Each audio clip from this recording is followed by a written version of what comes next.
बिस्मिल्लाहिर्रहमानिर्रहीम। अभी हम इजमा के हवाले से पढ़ेंगे। इल्म उसूल फ़िक़्ह की बहुत ही अहम बात है। इजमा का जो कंसेप्ट है ये इसका ताल्लुक़ उन मबाहिस के साथ है जिनकी स्टडी आप दलाइल में करते हैं। मैं बार बार ये चीज़ बताता हूँ, रिपीट करता हूँ, ताकि कोई भी बंदा अगर इल्म उसूल फ़िक़्ह की स्टडी करता है तो उसके लिए ये जज करना आसान हो कि हम क्या पढ़ रहे हैं और कहाँ से पढ़ रहे हैं। इल्म उसूल फ़िक़्ह का ताल्लुक़ किसके साथ है? अहकाम। हम ये स्टडी करते हैं कि अहकाम हमने देखने और हमने कहाँ से लेने और किन तरीक़ों से लेने और कौन लेगा। इल्म उसूल फ़िक़्ह में मज़ीद मेन जो बातें हैं वो ये हैं: अहकाम कहाँ से, कैसे और कौन लेगा। तो इसका ताल्लुक़ है कहाँ से, यानी दलाइल के साथ। यानी अहकाम के बाद जब आप दलाइल की स्टडी करते हैं, आप कुरान की, हदीस की और फिर इजमा की, फिर आगे क़ियास की, फिर आगे दीगर बातें जो आप अगले साल इंशाल्लाह पढ़ेंगे। ठीक, ये जो कंसेप्ट यहाँ पे लिखा हुआ है और ये जो मैंने यहाँ बायोडाटा लिखा है, इजमा की जो बात है आपकी किताब में, उसका ये निचोड़ है, लुबे लुबाब है। अगर आप ये समझ जाते हैं और सुन लेते हैं तो उसका जो खुलासा है वो आपके ज़हन में बैठ जाएगा।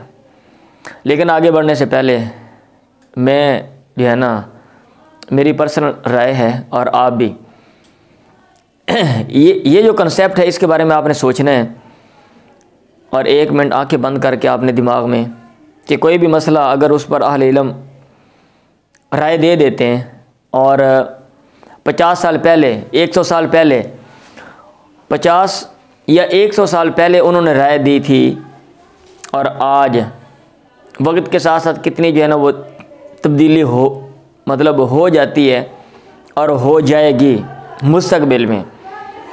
तो क्या आया कोई एक बात जिसके बारे में अहले इल्म की कोई ख़ास राय है और सब की है या अक्सरियत की है, तो क्या उसको वैसे रहना चाहिए या कि वक्त के साथ जो तब्दीलियां हैं उनके साथ उसको चेंज होना चाहिए? आपका जहन जो है वो क्या कहता है, आपका जो रुझान है वो किधर है, आपने ये जहन में सोचना है और फिर ये जो टॉपिक है इसकी आपने स्टडी करनी है। सबसे पहले हम चलते हैं, इजमा होता क्या है। इजमा का माना होता है इत्तिफाक कर लेना, किसी चीज़ पर मुत्तफ़िक हो जाना। और इसकी डेफिनेशन आप क्या करेंगे, इसकी डेफिनेशन आप करेंगे, क्योंकि डेफिनेशन में महज मुत्तफ़िक होना नहीं है, चंद चीज़ों को मद्देनज़र रखा गया है। इत्तिफ़ाक़ुल मुज्तहिदीन, इत्तिहाद करने वालों का मुत्तफ़िक होना, मिनल उम्मतिल इस्लामिया, इस्लामी उम्मत में से, यानी मुसलमानों में से, फ़ी असरी मिनल उसूरी, ज़मानों में से किसी ज़माने में, अला हुक्मिन शरीयन, हुक्म शरी पर, बाद वफ़ात नबी सल्लल्लाहु अलैहि वसल्लम, आपकी वफ़ात के बाद, यानी पैगम्बर की वफ़ात के बाद किसी एक ज़माने में जो मुसलमानों में से जो मुज्तहिद हैं, अगर वो किसी एक मसले पर, किसी एक मसले के हुक्म पर मुत्तफ़िक हो जाएं, उसको हम कहेंगे इजमा। उसको हम क्या कहेंगे? इजमा।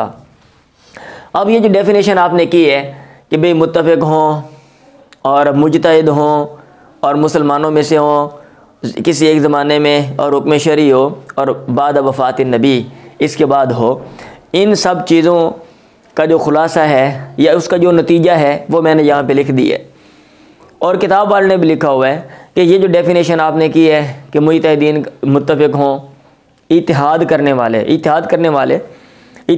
समझते हैं ना कि इंसान के अंदर एक मलका हो, एक सलाहियत हो और उस सलाहियत के बेस पे वो जो अहकाम है वो निकाले। अब वो मलका पैदा करने के लिए या पैदा होने के लिए कौन से लवाज़िमात हैं, कौन सी चीज़ें दरकार हैं।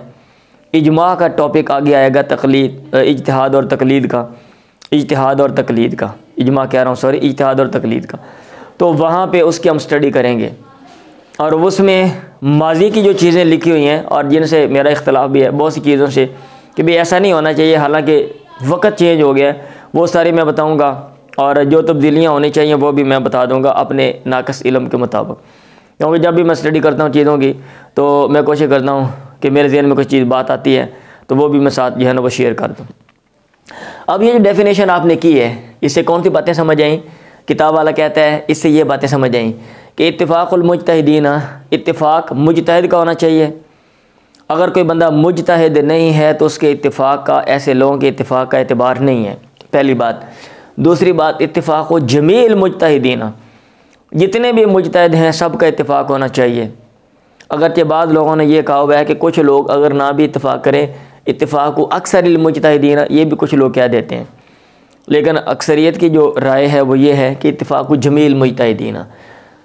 ये डेफिनेशन से बात समझ आ रही है। मुज्तहिद हो, तमाम हो, अयकून मुस्लिमीना, मुसलमान हो, आदम इसरारिहिम अलल इजमाई, और इजमा पर उनका मुसिर ना होना ये कोई ज़रूरी नहीं है।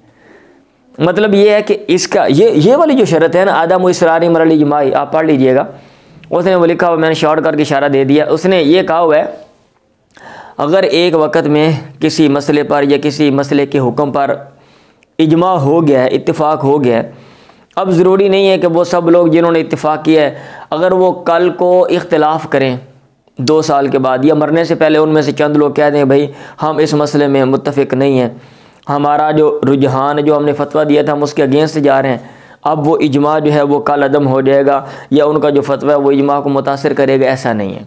अगर एक वक़्त में सब ने कह दिया तो फिर वो इजमा हो गया।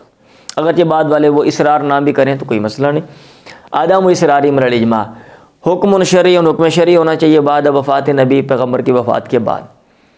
अभी हमने क्या पढ़ा, इजमा की डेफिनेशन, और डेफिनेशन से जो चीज़ें समझ आती हैं वो, यानी डेफिनेशन से जो नतीजा निकलता है वो वाला, जो बातें हमें समझ आती हैं। नंबर 2, हुज्जियतुल इजमा। आपने इजमा की बात की है कि इजमा जो है ये एक दलील है, तो भी इसके हुज्जत होने की क्या दलील है? तो जो लोग कहते हैं इजमा जो है जो हुज्जत है, दलील है, वो 2-3 जो है ना वो दलाइल देते हैं जो किताब में लिखे हुए हैं उसके मुताबिक। क्योंकि मैं आपकी किताब के मुताबिक जो है ना ये खुलासा लिखवा रहा हूँ, मेरे पास सामने 10 किताबें नहीं हैं और ना ये मैं तनकीदाना जायज़ा ले रहा हूँ भाई साहब। इधर अगरचे बाज़ दलाइल के ऊपर इधर जरा भी है, क्योंकि हमारा पेपर है, पेपर के मुताबिक हमने चीज़ों को देखना है ताकि हम चीज़ों को ले लें और हमने वहाँ पे उसको लिख दें। हमने वहाँ पे कोई तनकीदाना कोई जायज़ा नहीं लेना, कोई थीसिस नहीं लिखना, कोई मकाला नहीं लिखना इसके ऊपर कि भाई तरफ़ैन के क्या दलाइल हैं, कौन राजे कौन मरजू, कमज़ोरियाँ, ये वो सारा कुछ, ये नहीं। इजमा हुज्जत है, कहते हैं वह तभी गैर सबीलिल मोमिनीन, कुरान मजीद में आता है, वमन युशाक़िक़िर रसूल मिन बादि मा तबय्यन लहुल हुदा, जो पैगम्बर की मुखालफत करता है वह तभी गैर सबीलिल मोमिनीन। फिर आगे ये कहा, इसका मतलब ये है कि मोमिनों का जो रास्ता है आप उसके अगेंस्ट जो है वो नहीं जा सकते। और मोमिनों की नुमाइंदगी कौन करते हैं? उलमा। अब उलमा ने एक बात कर दिया, आप उसके अगेंस्ट नहीं जा सकते। अगर आप जाते हैं तो आप ये तभी गैर सबीलिल मोमिनीन में फ़ाल करेंगे, गोया मोमिनों के रास्ते को आपने तर्क कर दिया। ये दलील है कि भाई इजमा जो है ना ये हुज्जत है। कहते हैं दूसरा ये कि ला तमी उम्मती अला ज़लालतिन, हदीस है कि मेरी उम्मत जो है वो गुमराही पर जमा नहीं होगी। और उम्मत अगर उलमा जो हैं वो रहनुमाई करते हैं, अगर सारे उलमा कह रहे हैं एक बात, इसका मतलब ये है कि वो बात जो है वो दुरुस्त है और उनकी बात को लिया जाएगा। ऐसा नहीं हो सकता सारे जो उम्मत के जो उलमा हैं वो सारे ही गलत फतवा देते हैं।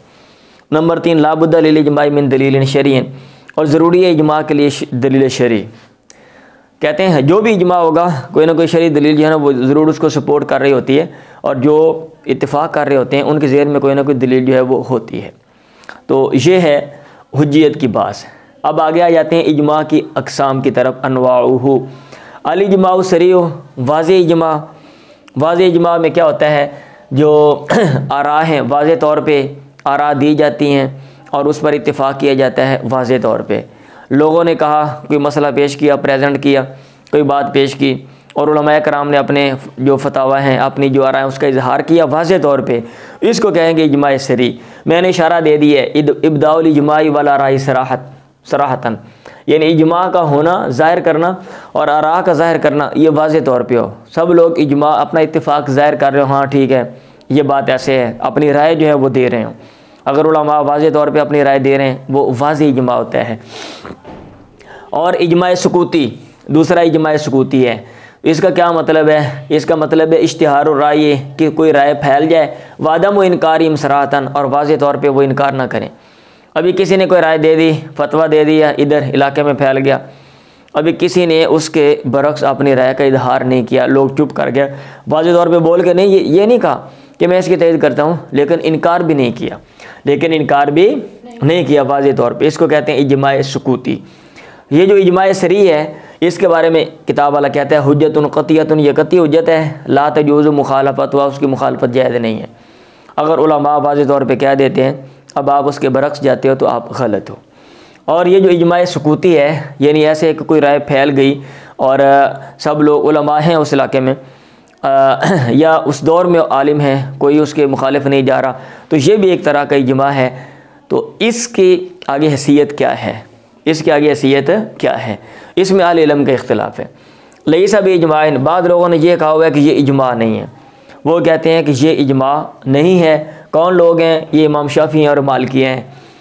दलील, ये मैंने ना आपके दलाइल कौल दलील, ताकि आप पेपर में आपने लिखना है ना, तो उसके मुताबिक चीज़ों को। दलील, वो कहते हैं ला युनसबु लिसाकितिन कौलुन, खामोश रहने वाले की तरफ बात को मंसूब नहीं किया जा सकता। अब आपने एक बात की है, मैं चुप कर गया हूँ, उसकी कोई भी रीज़न हो सकती है। अब ये नहीं कि मैं चुप कर गया हूँ, इसके ये भी मतलब है मेरा भी ये मौक़िफ़ है, सब लोग राज़ी थे, ये कोई ज़रूरी नहीं। इसकी किसी रीज़न से बंदा जो है ना वो चुप कर जाता है। बहुत सी वजूहात होती हैं। ये भी हो सकता है कि मैंने उधर ही बात की हो और वो मेरी बात उधर ना पहुँची हो, ये भी हो सकता है, मैंने मुखालफत की हो। एक है कि वाज़े तौर पे सब लोग कह रहे हैं, वाज़े तौर पे फतवा दे रहे हैं, और एक ये है, दोनों कहते हैं इक्वल कैसे हो सकता है। बाद लोगों ने कहा काली इजमाए सरी, इजमाए सुकूती भी इजमाए सरी की तरह है। ये कौन लोग हैं? अक्सर हनफ़ी, अक्सर हनफ़ी हैं, अल हनाबिल हम्बली हैं। वो से कहते हैं सुकूत युहमलु अलल मुवाफ़क़ती, जो सुकूत है उसको महमूल किया जाएगा मुवाफ़क़त पे। अगर एक बंदा खामोश हो गया, इसका मतलब ये है कि उसने मुवाफ़क़त की है। तीसरा कौल है, वो कहते हैं लईसा भी इजमान, ये इजमा तो नहीं है, वलाकिन्नहु हुज्जतुन ज़न्नियतुन, लेकिन ये हुज्जत ज़न्नी है, हुज्जत ज़न्नी है। कती का मतलब ये होता है कि आप इसमें दूसरी चीज़ का इस्तेमाल नहीं है, और ज़न्नी का मतलब क्या होता है कि इसमें दूसरे का इस्तेमाल है। गालिब गुमान ये है, आप सामने बैठे हुए हो, यकीन आ गया ना, ये कती चीज़ है, मैंने आवाज़ सुनी आपकी, मुझे लगा कि गालिब गुमान ये, लेकिन ये भी हो सकता है वो कोई और आप ना हो। तो वो ये कहते हैं कि ये इजमा नहीं है, लेकिन ये हुज्जत ज़न्नी है। ये कौन लोग हैं? ये जो है ना बाद हनफिया हैं और शाफिया हैं, बाद हनफिया और शाफिया। वो कहते हैं ठीक है, इनकी जो दलील है उसका खुलासा कलामी था, मैं जल्दी में लिखा मिस हो गया, मैंने भाई छोड़ दिया। चलो, वो ये कहते हैं कि ठीक है ये इजमा नहीं है, लेकिन चूँकि बहुत से लोग इसमें जो है ना वो कर रहे हैं और उन्हें मुखालफत भी नहीं की, तो हम इसको ले लेते हैं, चाहे जाए कि हम किसी और को लें। मुसन्निफ़ क्या कहता है? इंदल मुसन्निफ़ी अस्सुकूतु दालुन अलल मुवाफ़क़ती मता क़ामतिल क़रीनतु वल अज़ालिका वंतफ़तिल मवानि, यानी जो सुकूत होता है ना, ये भी मुवाफ़क़त पे दलालत करता है जब करीना इस पर मौजूद हो और मवाने भी ना हो। सूरत हाल को कहते हैं देखा जाएगा, ज़रूरी नहीं है कि हर जगह आप इजमाए सुकूती को रिजेक्ट कर दें, और ये भी कोई ज़रूरी नहीं है कि आप हर जगह पे इजमाए सुकूती को इजमाए सरीत की तरह ले लें। हम सिचुएशन को देखेंगे, अगर असबाब थे बंदा मुखालफत कर सकता था लेकिन उसने की नहीं, इसका मतलब ये है कि वो भी उनके साथ है और वहाँ पे इजमाए जो सुकूती है वो इजमाए सरी की तरह है। और अगर कोई असबाब नहीं थे और कोई ना कोई माने था और बंदे ने बात नहीं की, तो फिर हम कहेंगे यहाँ पे हो सकता है माने ना होता तो ये बात करता, तो वहाँ पे फिर हम उसको वो लेवल या वो जो दर्जा वो हम नहीं देते। बात समझ आ रही है? चौथी चीज़, अब इख्तिलाफुल मुज्तहिदीन फ़ी मसलतिन अला कौलैन, एक नया मसला, एक मसले में दो कौल पर उलमा मुत्तफ़िक़ हैं, इजमा है।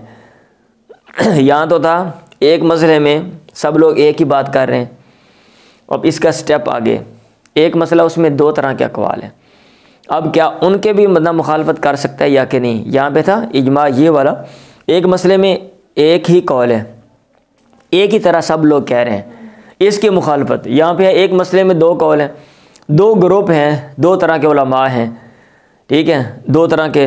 तो उन्होंने एक ग्रोह ने क्या दिया इसका ये हुक्म है, दूसरा क्या दिया इसका ये, क्या उसके भी बंदा बाहर जा सकता है या कि नहीं जा सकता। ये वाला दो कौल हैं किसी मसले में मुज्तहिदीन के, इसमें तीन कौल हैं, मतलब ये है कि 3 तरह का नुक्ता नज़र है। पहला कौल ये है कि अलमन व मिन इहदासी कौलिन सालिसिन, तीसरा कौल पैदा करना, तीसरा कौल कहना ये मना है। वो कहते हैं नहीं, जब एक मसले के बारे में उलमा के 2 अक़वाल हैं तो आपको दोनों में से एक लेना पड़ेगा। आप ऐसे नहीं कर सकते, कैमरे का भी चेक करना, कोई मैसेज मुझसे जाए तो मुझे बता देना, ठीक है। आप ऐसा नहीं कर सकते कि दोनों को रिजेक्ट करके आपको तीसरा कर लें, आप ये ले लें या ये ले लें, ये बात नहीं, ये कहा हुआ है। दूसरा कौल ये है अलजवाज़ मुतलक़न, मुतलक़ तौर पे। वो कहते हैं जब इख्तलाफ हो गया तो भैया आप आज़ाद हो, आपको जो समझ आए आप बात कर सकते हो। आपको तीसरा कौल भी आप उसमें ऑप्शन अपना सकते हो। तीसरा कौल ये कि आदम जवाज़िल इहदासी इज़ा काना बैनहुमा मुश्तरिकुन, अगर 2 कौलों के दरमियान कोई चीज़ मुश्तरक है तो वो जो मुश्तरक है उसके अगेंस्ट आप नहीं जा सकते, उसके अगेंस्ट आप नहीं जा सकते। जैसे जो है ये वाला मिसाल इसकी ये है, मिरासुल जद्दी माल इख्वतिल अशिक़ा, सगे भाइयों के साथ जद की मिरास, आपने इल्मी मिरास पढ़ी है लास्ट टाइम। इधर दादे के साथ भाई आ जाएँ, दादे के साथ भाई आ जाएँ, तो हमने तो ये पढ़ा हुआ ना, बाप और दादे की मौजूदगी में भाइयों को नहीं मिलता। वो जो असबा की जो तकसीम की है, असबा याद है ना, जुज़ुल मैयत असल मैयत ऐसे बना के सारा। तो इसमें 2 कौल हैं। एक कौल ये है कि दादे के मौजूदगी में इनको नहीं मिलेगा, दादे के मौजूदगी में इनको नहीं मिलेगा, ये कौल है। और दूसरा कौल ये है कि दादे की मौजूदगी में इनको मिलेगा, ठीक है, दादे की मौजूदगी में इनको मिलेगा, दादे को भी मिलेगा लेकिन इनको भी मिलेगा। अब वो कैसे मिलेगा वो अहले इल्म में वो मुख्तलिफ है, यानी वो इख्तिलाफ है। अब ये जो 2 कौल हैं इसमें ये चीज़ मुश्तरक है, दादे को मिलेगा, पहले कौल में भी दादे को मिलेगा और दूसरे कौल में भी जो कहते हैं उनको मिलेगा, वो कहते हैं दादे को मिलेगा, दादे को मिलेगा। तो इसमें वो ये कह सकते, आप ये नहीं कह सकते कि भाई दादे को नहीं मिलेगा उसको मिलेगा, यानी जो कदर मुश्तरक है आप उसके अगेंस्ट नहीं जा सकते। ये वाले ये कहते हैं अदम जवाज़िल इहदासी इज़ा काना बैनहुमा मुश्तरिकुन, अगर उनके दरमियान कोई मुश्तरक चीज़ है तो वहाँ पे नया कौल कहना जायज़ नहीं है, बिलखुसूस उस बात के दरमियान जिसमें कदर मुश्तरक है। तो ये तो ये नंबर 4। नंबर 5 जो 5वीं बात उसने की है वो ये है कि मुस्तनदुल इजमा, इजमा के लिए कोई ना कोई सहारा होना चाहिए, और वो सहारा क्या है, वो दलील शरई है। वो सहारा क्या है, दलील शरई है, यानी कोई ना जो भी इजमा होगा उसके लिए कोई ना कोई दलील होगी। ऐसा नहीं होता कि इजमा हो और दलील ना हो, हर इजमा के लिए दलील का होना ज़रूरी है। नंबर 6 इम्कान इनेकादिल इजमाई, इजमा मुनक़िद होना मुमकिन भी है या कि नहीं है, ये क्वेश्चन। किताब में तो ये सारा कुछ लिख दिया, इधर ये लिख दिया जनाब, आपने डेफिनेशन कर दी और वो सारा जनाब ज़ाब्ते तरीके बना दिए। अब ऐसा भी हो सकता है इस कमरे में बैठ के जनाब मैं ज़ाब्ते तरीके वगैरह बना दूँ कि भाई हमारी दुनिया ऐसे होनी चाहिए, ये होना चाहिए, वो होना चाहिए, फ़लाँ फ़लाँ शराइत, इंसानों के लिए ये खूबियाँ, भाई पॉसिबल भी है या कि पॉसिबल नहीं है, ये क्वेश्चन।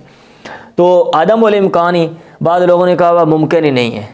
वो कहते हैं ये जो आपने इजमा की डेफिनेशन की है ना कि जनाब मुज्तहिद हों सारे और वो मुत्तफ़िक हो जाएं एक मसले पर, ज़माना एक हो, कहते हैं ऐसा हो ही नहीं सकता। हाँ जी, कि मुज्तहिद हों और उलमा कराम इख्तलाफ ना करें, वो इख्तलाफ तो करते हैं।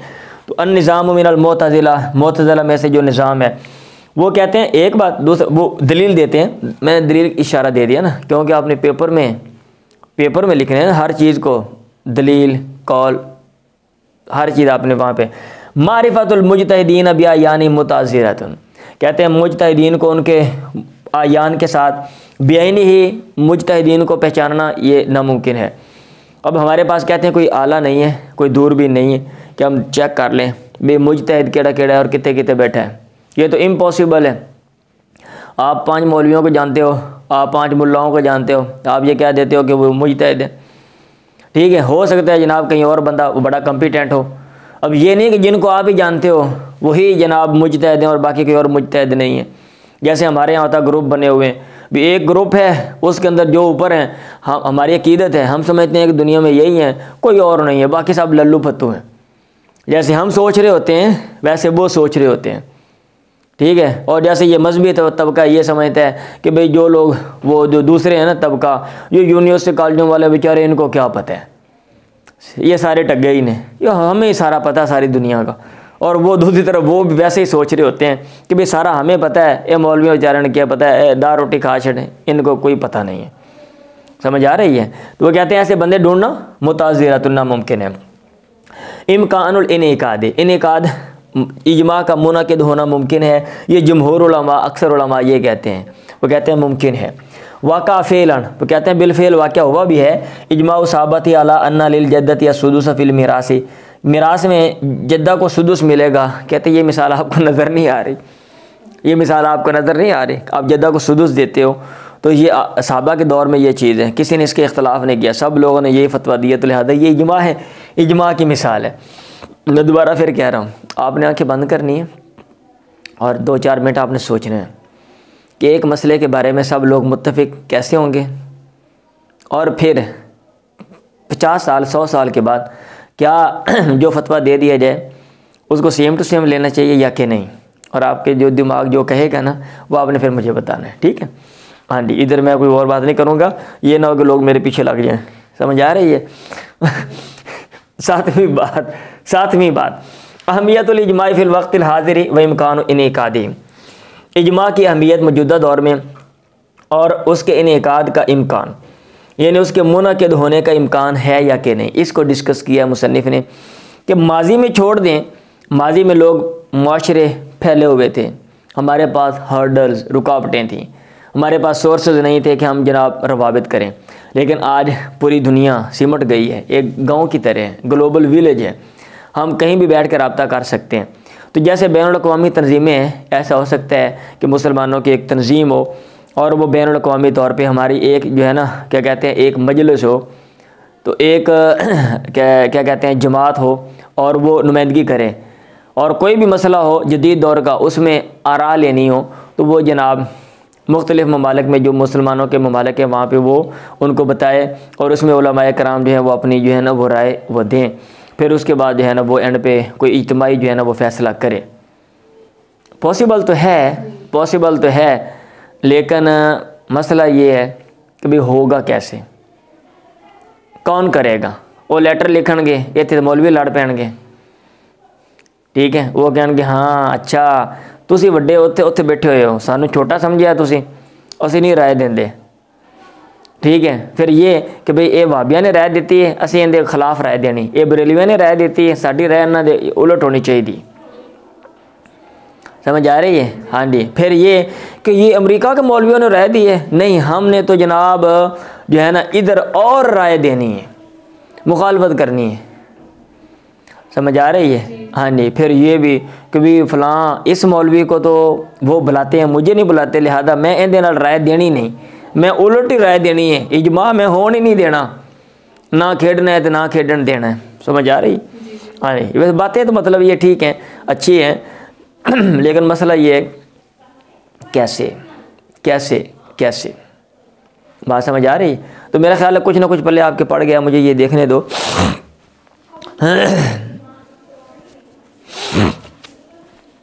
अभी हमने क्या पढ़ा है इजमा के हवाले से, और जो डेफिनेशन है उसका जो नतीजा निकला वो इजमा हुज्जत है या कि नहीं ये, और फिर इजमा की अक़साम, फिर उसमें अहले इल्म का इख्तिलाफ, फिर उसके बाद जो है ना एक मसले में 2 कौल हो, उसमें अहले इल्म क्या कहते हैं, इजमा के लिए दलील होनी चाहिए, इजमा मुनक़िद भी हो सकता है या कि नहीं, इस पर अहले इल्म की क्या राय है, माजी में हुआ या कि नहीं, सॉरी, और आजकल इजमा की क्या अहमियत है। मैं उम्मीद करता हूँ कि कुछ ना कुछ आपके पल्ले पड़ गया होगा।